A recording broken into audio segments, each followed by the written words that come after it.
प्यार धर्म जाति की दीवारों से परे पनपता है। अफजल और पूनम इसकी गिरफ्त में थे, लेकिन रिश्तेदार व जमाने वाले ऐसे प्यार को धर्म की भट्टी में राख करने को उतारू रहते हैं। यह तो पूनम व अफजल के लिए किसी कड़े इम्तिहान से कम न था। क्या हुआ दोनों का? दोस्तों, हमारे चैनल कहानी बाइट्स में आपका स्वागत है। अगर आप हमारे चैनल पर पहली बार आए हैं तो कृपया से सब्सक्राइब करें और हफ्ते में 2 नई कहानियों का आनंद लें। तो चलिए शुरू करते हैं आज की कहानी। कॉलेज के वार्षिक उत्सव की तैयारियां जोर शोर से चल रही थी। सभी छात्र छात्राएं अपनी खूबियों के अनुसार कार्यक्रम में भाग ले रहे थे। अफजल को गजल लिखने का शौक था। उसकी गजल का हर शब्द काबिले तारीफ होता। पूरा कॉलेज दीवाना था उसकी गजलों का। पूनम को गीत संगीत बहुत पसंद था। बहुत मीठी आवाज थी उसकी। पूरा कॉलेज उसे स्वर कोकिला के नाम से जानता था। दोनों हर कार्यक्रम में एक साथ ही भाग लेते और न जाने कब दोनों एक दूसरे को चाहने लगे। वैलेंटाइन डे पास आ रहा था। कॉलेज व बाजार में उसका माहौल अपना सर दिखा रहा था। कॉलेज के कई लड़के लड़कियां कार्ड खरीद कर लाए थे और अफजल से कुछ पंक्तियां लिखकर देने को कह रहे थे, ताकि वे कार्ड में लिख अपने प्यार का इजहार कर सके।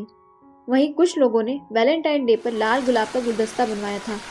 अफजल आज एक लाल गुलाब लेकर पूनम के पास जा पहुंचा और बोला, मैं तुमसे प्यार करता हूँ पूनम, क्या तुम स्वीकारोगी मेरा प्यार? यह कह वह अपने प्यार का इजहार कर बैठा। पूनम अफजल को मन ही मन चाहने लगी थी, सो उसने फूल हाथ में ले शर्माते हुए झुकी पलकों संग उसके प्यार को स्वीकार कर लिया था। दोनों का प्यार बादलों के संग उड़ते हुए आजाद परिंदों की तरह परवाज करने लगा था। कॉलेज के बाद दोनों छिप छिप कर मिलने लगे थे, लेकिन इश्क और मुश्क भला छिपाए छिपे हैं किसी से? कॉलेज के सभी लोग उन्हें हंसों का जोड़ा के नाम से पुकारते। इसी तरह मिलते और प्यार में डूबे 4 वर्ष बीत गए। कॉलेज खत्म कर दोनों अपनी अपनी नौकरियों में लग गए। पूनम अपनी पूरी तनख्वाह अपनी माँ के हाथ में रखती। हाँ, कुछ रुपए हर तनख्वाह में से अपने भाइयों के लिए उपहार के लिए रख लेती।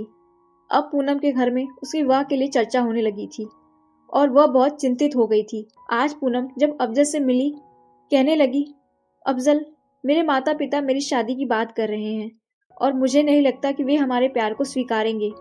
अफजल ने जवाब में कहा, पूनम, तुम घबराओ नहीं, तो अपनी माँ को बताओ तो सही, या मैं तुम्हारे पिताजी से बात करूं? पूनम कहने लगी, अफजल, देखती हूँ, आज मैं ही माँ को बता देती हूँ। जैसे ही माँ ने सुना, वे तो बरस पड़ी और आओ देखा न ताओ, जा बताया पिताजी को। जैसे ही पूनम के पिताजी ने उसके मुंह से अफजल का नाम सुना तो वे आग बबूला हो उठे।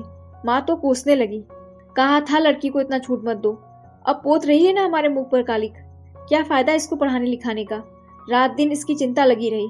कभी देर से घर आती तो कलेजा मुंह को आ जाता, किंतु यह दिन दिखाएगी ऐसा तो सोचा भी न था। मैं सोचती थी पढ़ लिख जाए तो अच्छे घर में रिश्ता हो जाएगा, अपने पैरों पर खड़ी होगी तो किसी की मोहताज न होगी, पर हमें तो इसने कहीं का न छोड़ा। अब क्या मुंह दिखाएंगे हम समाज में? पिताजी बोले, अगर प्रेम ही करना था तो कोई हिंदू लड़का नहीं मिला था? इन मुसलमानों में ही तुझे ज्यादा प्यार नजर आया? उनके घर में बुर्का पहन कर रहेगी, मांस मछली खाएगी, अपने धर्म की गीता छोड़ 5 वक्त नमाज पढ़ेगी। अरे समझती क्यों नहीं, नाम भी बदल देंगे तेरा, जो कि तेरी अपनी पहचान है, कहीं की नहीं रहेगी तू। पूनम ने कितनी बार समझाने की कोशिश की थी अपनी माँ को। वह कहती, माँ, अफजल एक नेक इंसान है, 4 साल साथ में गुजारे हैं हमने और फिर हम एक दूसरे को अच्छे से समझते भी हैं।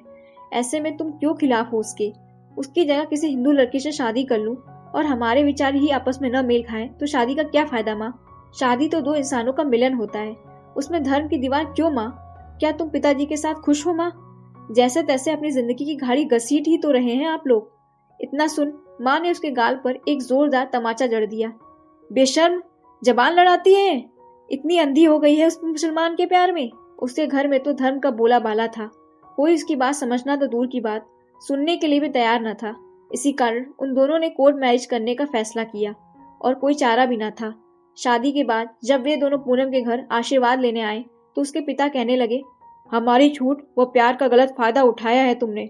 जरा सोचो तुम्हारे छोटे भाइयों का क्या होगा आगे। कुछ तो लिहाज किया होता, बिरादरी में हमारी नाक क्यों कटवा दी? तुझे पैदा होते ही क्यों न मार डाला हमने? जाओ, अब जहाँ रिश्ता जोड़ा है वहीं जाकर रहो, अब तो वे तुम्हारा धर्म परिवर्तन कर देंगे। अल्लाह अल्लाह करना रात दिन। पूनम चुपचाप सुन रही थी। बीच बीच में कुछ बोलने की कोशिश करती, किंतु पिताजी के गुस्से के सामने चुप हो जाती। थोड़ी सी आस अपने दोनों भाइयों से थी, किंतु जैसे ही उसने उनसे नजरें मिलाने की कोशिश की, एक ने तो मुंह फेर लिया और दूसरे ने उसका हाथ पकड़ दरवाजे का रास्ता दिखा दिया और कहा, जाओ दीदी, अब इस घर के दरवाजे तुम्हारे लिए सदा के लिए बंद हैं। अफजल दरवाजे के बाहर ही खड़ा सुन रहा था। वह चाहता था कि पूनम के पिताजी से बात करे, किंतु पूनम ने उसे रोक दिया था और वह अफजल से बोली, चलो अफजल, घर चलते हैं, पिताजी नहीं मानने वाले। उसके जाते जाते पिताजी ने कह दिया था, यदि वे तुम्हें इस्तेमाल कर तलाक देकर निकाल दे तो लौट कर ना आना वापस। अफजल को भी बहुत बुरा लग रहा था कि पूनम उससे प्यार व निकाह क्या कर बैठी। आशीर्वाद मिलना तो दूर, उसके लिए उसके माता पिता के घर के दरवाजे भी हमेशा के लिए बंद हो गए। सो दोनों अफजल के घर आ पहुंचे। अफजल की माँ ने नई बहू की स्वागत की पूरी तैयारियां कर रखी थी। अफजल के रिश्तेदार इस विवाह के खिलाफ थे। आखिर हिंदू व मुस्लिम एक दूसरे के कट्टर दुश्मन जो बन बैठे हैं। सो उसकी माँ अकेले ही स्वागत कर रही थी अपनी बहू का। अफजल की माँ ने उसे बेटी सा प्यार दिया। वह कहने लगी, बेटी, तुम मेरे अफजल के लिए अपना सब कुछ छोड़कर आई हो। अब मैं ही तुम्हारी माँ बाप भाई हूँ। इस घर में कोई परेशानी हो तो जरूर कहना। अफजल की माँ की बातें पूनम को बहुत सुकून दे रही थी।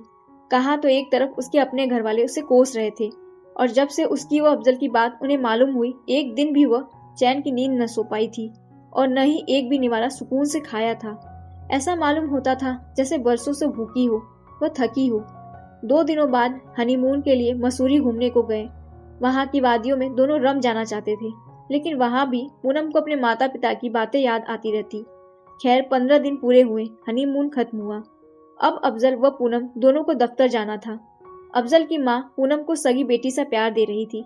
एक ही वर्ष में उसने चांद सी बेटी को जन्म दिया। पूनम को लगा शायद उसके माता पिता अपनी नातिन को देखकर खुश हो जाएंगे। सो एक दिन उसने अपनी माँ को फोन मिलाया। पिताजी ने फोन उठाया और उसकी आवाज सुन माँ को फोन थमा दिया। माँ ने तो उसकी बात सुने बिना ही कह दिया, पूनम, तुम हमारे लिए सदा के लिए मर चुकी हो। उनकी बात सुनकर पूनम खूब रोई।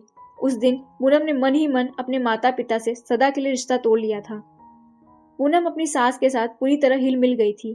कभी कभी छुट्टी के दिन वो अपनी सास के बुटीक में जाकर उनका हाथ बटाती थी। पूनम की सास ने किसी भी मस्जिद मजार में जाना बंद कर दिया और पूनम मंदिरों में नहीं जाती। वे नया साल, अपनी विवाह की वर्षगांठ, बच्चों के जन्मदिन जमकर मनाते।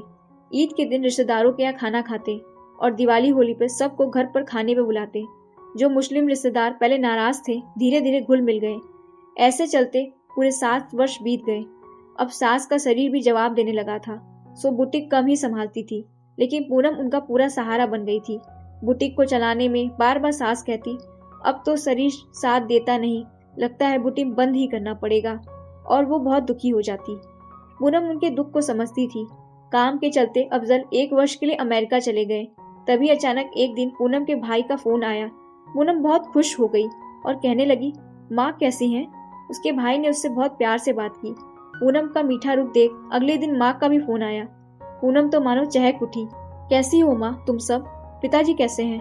माँ कहने लगी, बेटी पूनम, तुम्हारे पिता तो बूढ़े हो चले हैं। भाई पढ़ाई लिखाई में तो कुछ खास अच्छे निकले नहीं, सो तुम्हारे पिताजी ने उन्हें एक दुकान खुलवा दी, किंतु दोनों के दोनों एक फूटी कौड़ी घर में नहीं देते, बल्कि कर्जा और हो गया है। जिस बैंक से लोन लेकर कारोबार शुरू किया वह अब चुका नहीं पा रहे हैं। यदि तुम कुछ रुपयों का इंतजाम कर सको, उसे ठीक तरह बात करते देख। माँ ने भाइयों के लोन चुकाने के लिए पूनम से रुपए मांग ही लिए। अब पूनम सब समझ गई थी कि आज भी उन्होंने पूनम से सिर्फ उनकी अपनी जरूरत पूरी करवाने के लिए ही फोन किया था। एक वह दिन था जब वो अफजल से निकाह करना चाहती थी, तो उसके परिवार वालों ने उससे रिश्ता तोड़ लिया था। तब तो उन्हें बेटी से ज्यादा धर्म प्यारा हुआ करता था, और आज जब पैसों की जरूरत आन पड़ी तो अब वह अपनी हो गई। वरना क्या, जैसे अफजल की माँ ने हिम्मत कर अकेली होकर भी गैर धर्म की लड़की को अपना लिया, क्या उसके अपने माँ बाप भाई साथ नहीं दे सकते थे उसका? और उसके निकम्मे भाइयों के लिए माँ उससे अब वापस रिश्ता जोड़ने के लिए राजी हो गई। फिर भी उसने अपनी माँ को मीठा जवाब दे दिया, हाँ माँ, देखती हूँ। और कुछ ही दिनों में जब उसकी अपनी सास बीमार हुई और ऑपरेशन करवाना पड़ा, तो पूनम ने अपने बैंक अकाउंट में से पैसे निकलवा कर अपनी सास का दिल का ऑपरेशन करवाया और उसकी सेवा में लग गई। उसके बाद उसने अपनी नौकरी छोड़ सास का बुटीक भी पूरी तरह संभाल लिया। सास और बहू अब माँ बेटी बन गई थी। पूनम मन ही मन सोचती रहती, ऐसा धर्म किस काम का जिसकी दीवार इतनी बड़ी होती है कि उसके सामने खून के रिश्ते भी बौने हो जाते हैं। और अपने धर्म को निभाने के लिए खून से जुड़े रिश्तों ने उसे छोड़ दिया था। उसने तो धर्म की वह दीवार ढहा दी थी और वह गुनगुना रही थी, धर्म जाति ऊंच नीच की दीवारों को ढह जाने दो, इस प्यार को हो जाने दो, इस प्यार को हो जाने दो। दोस्तों, आपको ये कहानी कैसी लगी कमेंट सेक्शन में हमें ज़रूर बताएं, और अगर आपका कोई सुझाव है तो वो भी हमें बताएं। इस नोट के साथ मुझे दीजिए इजाज़त, मिलते हैं अगली कहानी में। तब तक के लिए बाय बाय।